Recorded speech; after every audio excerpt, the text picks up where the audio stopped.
What's up, guys? Welcome back to Talk to Be Nice. This is the best podcast in the history of podcasts, brought to you by Barfoot and Thompson. We are here at the great home of rugby union in the world, do you reckon? In the world. This is the Blues home. We're here at Eden Park, so thank you to Barfoot and Thompson and Eden Park for having us in today and for supporting the show. I am joined by 10 and 12. We're here with Stephen Perofeta and Harry Plummer. Welcome, fellas. Good to be here. How are we? Thanks for having us. Talk to me nice. Talk to me nice. Talk to me nice. Oh, don't talk to me at all. I'll start with you, Harry. I know you're a big golfer, and you've sort of been going on your own little journey with golf and sort of yourself outside of the game. You've started your own brand called Net Shot. Where did that sort of come from, and what was sort of the original reason behind wanting to start that? Yeah, I suppose for me, like, it all stems from what golf sort of brought me, not only as a rugby player but as a person. Acts as my sort of outlet, I suppose, from everyday life or professional sport.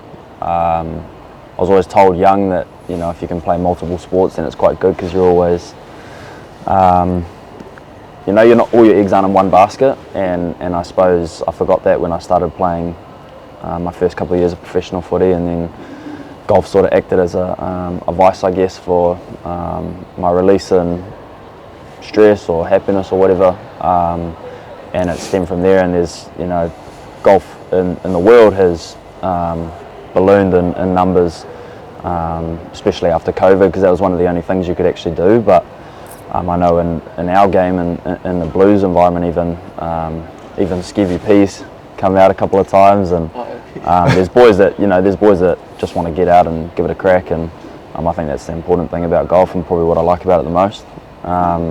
Where the brand stuff came from, in 2022, dislocated my shoulder out here and was sidelined for the rest of the year.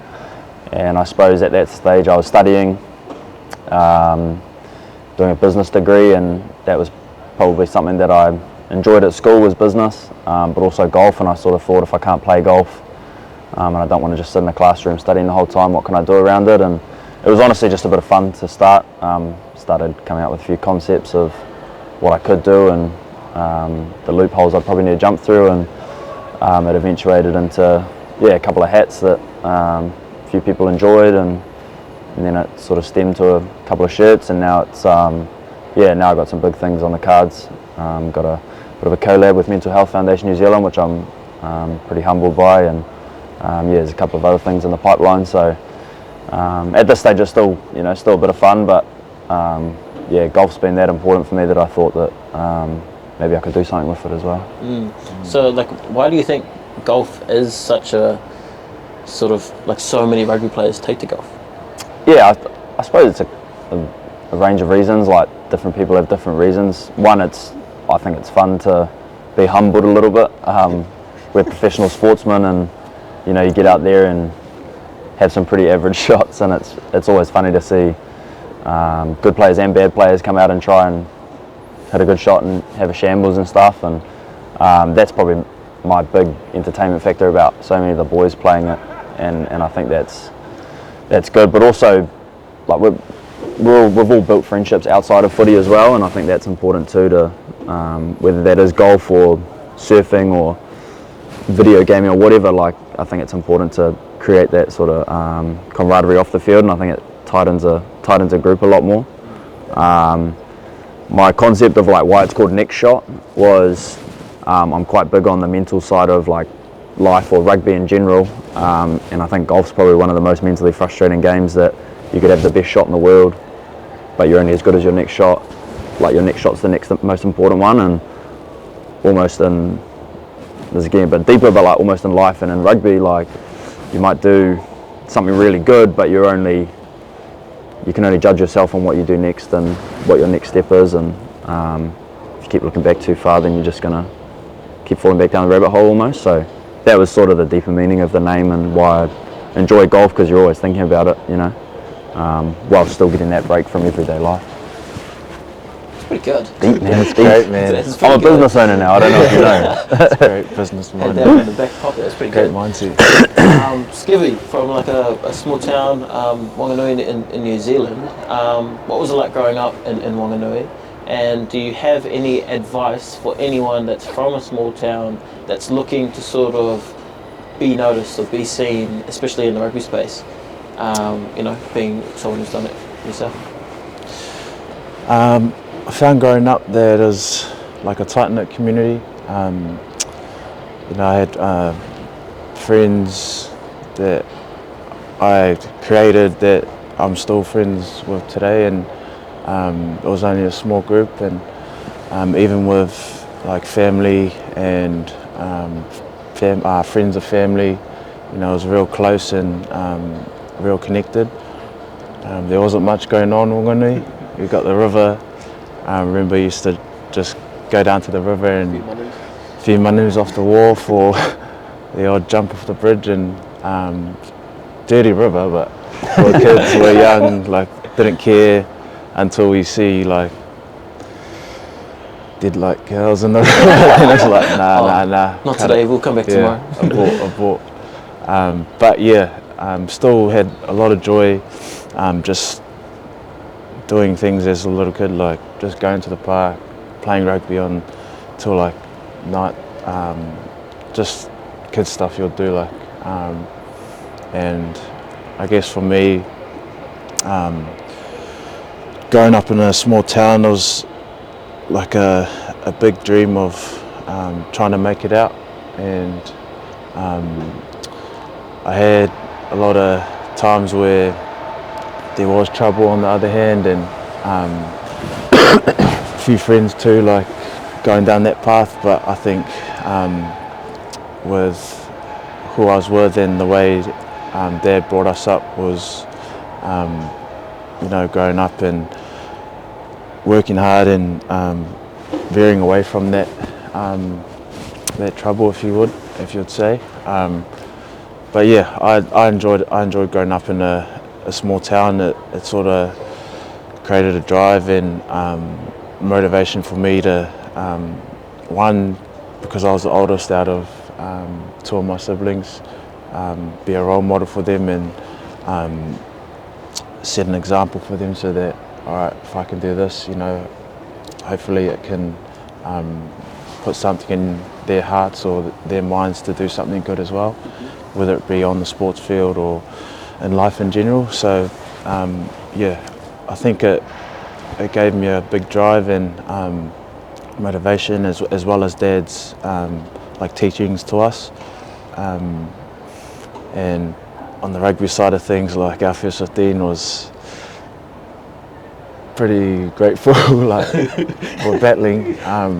Because you didn't fall to the vices of being on a scholarship up in St. Kitts or something like that. Not as big as those schools, but I think I come from Wanganui High School and then got poached to go to Wanganui Collegiate, but it provided me an opportunity to play against schools where I could get seen a little bit more. So I'd have fixtures against like Francis Douglas, New Plymouth Boys High, like the Palmy Boys Seconds or something, and I guess like even that was better, and that was more than enough in comparison to Wanganui High School. And it's not a bad thing, but when I was at Wanganui High School, they were playing like the under 21 Colts, like club teams and stuff. So in terms of rugby, like it was, damn, am I going to make it? So the push was even more for me, just to, I don't know, really enjoy it with my mates, but at the same time still having the back of my mind that I'm going to try and get out of Wanganui. So what was your journey from high school to the Blues? So out of high school, I was fortunate enough to get picked up from Taranaki, and I spent a couple of years in the academy. Left school in 2015 and moved to New Plymouth. From there, I played one season of Mitre 10, 2016, and then the following year in 2017, Tana gave me a call and was up in Auckland next year, 2017. Nice. Yeah. Was it like was it a big decision for you, scary move, or was it just felt natural, felt normal? Oh, it was scary as, it was daunting, real daunting. Like, if you compare the two places, like Wanganui to Auckland, like, yeah, it's just tripled in scale, like how hectic it is, traffic, how busy it is, the place in general. But I've grown to love it and pretty much call it my second home now, residing full time up here, pretty much. But it was quite nice transitioning from Wanganui to New Plymouth, where it was a little bit bigger, but then New Plymouth to Auckland, so it had that sort of like growth and how big it was. But yeah, I've really enjoyed it. Yeah. How important is it for you to still play for the Naki and like give back to that sort of where you? It's huge, yeah. Naki holds a special part in my career and my growth, I guess, as a player. Walking into the Naki doors as I was an 18, 19-year-old, I had like so many role models I'd looked up to who were playing at the time. To name a few, Seta Tamanivalu, Charlie Ngatai, Marty McKenzie. That's when I first met Johnny Faoli, Triple T, so all those boys helped me through like as a youngster. It's a good visual. yeah, so it was stacked, and they were all there guiding me as a youngster and leading me into trouble sometimes, but on mostly helping me out, and it was a huge part of my career. Yeah. Nice. Harry, NPC holds sort of a big place in your heart and your career. Captain of Auckland. What was it sort of like being bestowed that honour with such a prestigious team?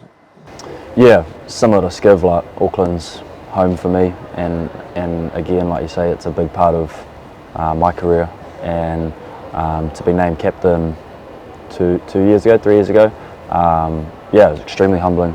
I suppose you don't really understand the history until you get asked, and then you do a bit more digging into it. I was lucky enough to have been in the environment with my old man being the physio for so long that I've grown up around some absolute legends of the game long before my time of playing, and I suppose that probably instilled how much it meant to me and my family as well. So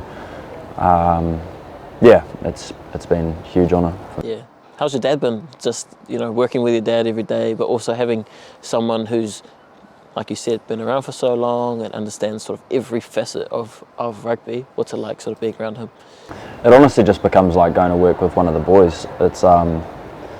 It's when people always ask me this question, it's all what you always sort of sit back and you're like, man, have I taken it for granted or whatever? But I think I'm in a very lucky position where I can stay in Auckland and I can be around my family a lot. I know in rugby and in sport or in life, people have to move away for opportunities, and I've been lucky enough to get mine here, and my family is that much embedded in the not only the community but in my life that I've been able to go to work with them every day. I have had a few injuries in my career, which has probably tested the whole physio versus father relationship in terms of what's best for me versus what's best for his son, and that's probably played on both of our minds a little bit, and definitely challenged that sort of dad versus physio role, and I think he's absolutely nailed it. He's someone he plays golf as well, so we love playing golf together too, which is almost like the father-son bond that we get during a week. But he's a true testament to what like Blues in Auckland mean, and I know this is biased, but he'll long go down as one of the longest standing sort of players or management that's served there, and it's cool. We had the alumni breakfast yesterday, and when we have things like that, and you're getting boys, Irini Ai and John Arfoa and Ali Williams coming up, and it's like, where's your old man? Like, how's your old man? And that sort of stuff's pretty cool. It's just, I suppose it's just what he's meant to other people, not just me. He's very proud of the fact that in both the Blues and in Auckland, he's been there for every single debut of every player in the team currently, so that's something that he holds pretty close to himself, and I know that Hardy's very proud. Auckland Blues sort of man. Yeah, he's a great bloke also. Yes, We do love Plums. average golfer, Oh, good golfer. can't comment on the golf. Good golfer, average golfer. So both of you sort of play a really close position on the field, 10 and 12. Harry, you've been a 10 for a lot of your career. How important is it for you two to have a close relationship, both on and off the field? I'll kick it to Skivvy first. It's very important. Do you actually like to? Nah, I hate him.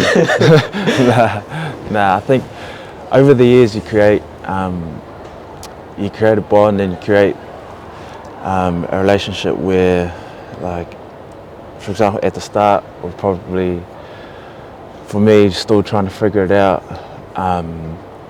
Wasn't quite as open and into, I guess, asking for help or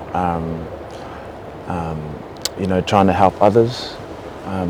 Whereas now, because we've been in the game for a little bit longer, and those conversations are a lot easier, and because of the relationship that we've built over our careers and however long we've been playing together, and it goes across like many of the other boys too. Those conversations are a lot easier to be had around. It could be anything, like whether it be game wise, like good or bad. Like the end goal is for us is how can we get better, and whether it's good or bad, it's I feel it's a lot more easier, and we can talk about what we've done well. We can talk about what we need to work on. We could talk about opportunities that we see and how we can bounce ideas off each other. So I think over the years it's grown into a position where, or it's grown into a place where we're very open and just able to take in whatever we have to offer. Yeah, nice. Harry, enjoy. Yeah, I'd say the start of mine and Skiv's relationship was built on competitiveness. I came in as a 10, Skiv was already a 10 at the Blues, and both of us have a competitive nature where, like any player does, where you just want to play, and that sort of built like Skiv sort of touched on, that built a relationship that we could bounce off each other, not just good and bad. It was never negative competition, but it was always wanting to do better for yourself against others to make the team better. I think Skiv and I are very similar in the fact that we love the minor details of the game. I suppose as a 10 you kind of have to,